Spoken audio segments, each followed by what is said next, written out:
দর্শক স্বাগত face the people থেকে আমাদের সাথে আছি আমি মেহেদি হাসান এবং আমার সাথে আজ উপস্থিত আছেন অ্যাডভোকেট নেওয়াজ হালিমা আলী, সাবেক এমপি এবং সহত্রাণ ও পুনর্বাসন সম্পাদক বিএনপির।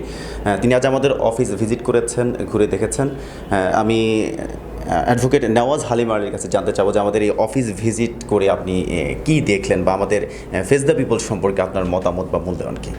শুরুতেই বলি, অফিস ভিজিট করে খুব ভালো লেগেছে। মানে ছোট পরিসরে খুব সুন্দর একটা অফিস, চারিদিকে ভিউ, মানে ন্যাচারাল ভিউগুলো এত সুন্দরভাবে দেখতে পাচ্ছি ঢাকা শহরে। এটা খুবই মানে অফিস হিসেবে এটা এক্সেলেন্ট এক কথায়। আর দ্বিতীয় হচ্ছে ফেস দ্য পিপলে আপনাদের এখানে এসেছি, আসলে কোভিড-19 সারা বিশ্বকে নাড়িয়ে দিয়েছিল। সেই সময়ে সাইফুর রহমান সাগর দূরে বসে মানে খোঁজ নিতেন দেশের জনগণ কেমন আছে, কি আছে। এই চিন্তাভাবনা থেকেই টকশো যেই শোটা শুরু হয়, প্রথম থেকে আমি এটার সঙ্গে জড়িত ছিলাম মোটামুটি। তো সেই পরিসরে তখন মানে কেউ ভাবতেও পারতো না যে আসলে কবে বাংলাদেশে উনি আসবেন কিংবা এরকম একটা অফিস নেবেন, এরকম পরিবেশ আসবে।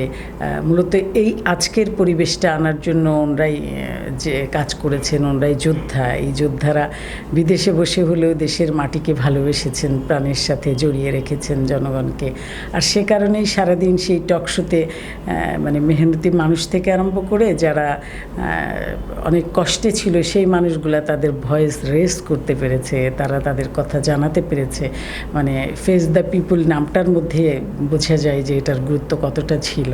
আর সে কারণেই আজকে এই অবস্থান এবং আমি অবশ্যই ফেস দ্য পিপলের মানে উন্নত ভবিষ্যৎ এবং আরও ভালো ভবিষ্যৎ কামনা করি। একদিন ফেস দ্য পিপল বাংলাদেশের যতগুলি মানে সংবাদ মাধ্যম বলেন কিংবা এই টকশো ভিত্তিক যত আলোচনা হয়, যতগুলা মানে মিডিয়া আছে, তার মধ্যে ফেস দ্য পিপল একদিন অনেক বড় জায়গা নেবে, এটা আমি বিশ্বাস করি।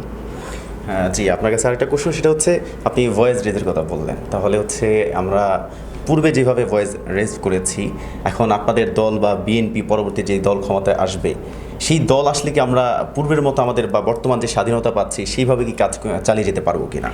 আমার তো মনে হয় এখন যে স্বাধীনতাটা পাচ্ছেন সেটা অনেক শঙ্কার জায়গা তৈরি করেছে। ভবিষ্যতের বিএনপি বা ভবিষ্যতের বাংলাদেশ, এই শঙ্কামুক্ত বাংলাদেশ গড়তে হবে। যে জন্য রাষ্ট্র কাঠামো মেরামতের যে 31টা দফা, এই দফাকে বিএনপি ওন করে এবং আমাদের ভারপ্রাপ্ত চেয়ারম্যান সাহেব এটাকে অত্যন্ত গুরুত্ব দেন। তার মধ্যে আপনি জেনে থাকবেন যে একটি দফাও আছে যে মানে মিডিয়ার স্বাধীনতার সম্পর্কে। সেখানে উনি নির্দ্বিধায় বলেছেন যে আগে যারা কার্টুনিস্ট ছিল তারা যে ওনাকে আর ওনার মাকে ব্যঙ্গচিত্র যে মানে তুলে ধরতো পত্রিকাগুলোতে, সেটা অনেক দিন দেখতে পান না। তো এই যে উনি বলেছেন সেটা কবে চালু হবে, মানে এটার থেকে বোঝা যায় যে শহীদ প্রেসিডেন্ট জিয়াউর রহমান যখন বাংলাদেশে কোনো মানে সংবাদপত্রের স্বাধীনতাই ছিল না, মাত্র 4টি পেপার, 2টি বাংলার 2টি ইংরেজি পত্রিকা বাদে সকল পত্রিকা নিষিদ্ধ ছিল। সেই অবস্থান থেকে আমাদের এই প্রেস ক্লাবকে উনি মানে বিল্ডিংকে উনি নিজেই তৈরি করেন, মানে করেন আর কি, মানে কি বলবো, এইটাকে উনি প্রমোট করেন এবং সাংবাদিকতাকে উনি সেই জায়গায় নিয়ে যেতে চেয়েছেন যে কলম আসলে, যেই দেশের কলম আসলে লিখতে না পারবে সেই দেশ কখনই উন্নত নয়। অতএব স্বাধীনতা দিতে হবে সকল কলমকে, এটাই আর কি। তো তার সন্তান হয়ে তারেক জিয়া নিশ্চয়ই এটা করবেন। আজকের থেকেও ভালো থাকবে মিডিয়া, এটা আমি বলতে পারি আপনাকে। অ্যাডভোকেট নেওয়াজ হালিম, আপনাকে অসংখ্য ধন্যবাদ আমাদের অফিস ভিজিট করার জন্য।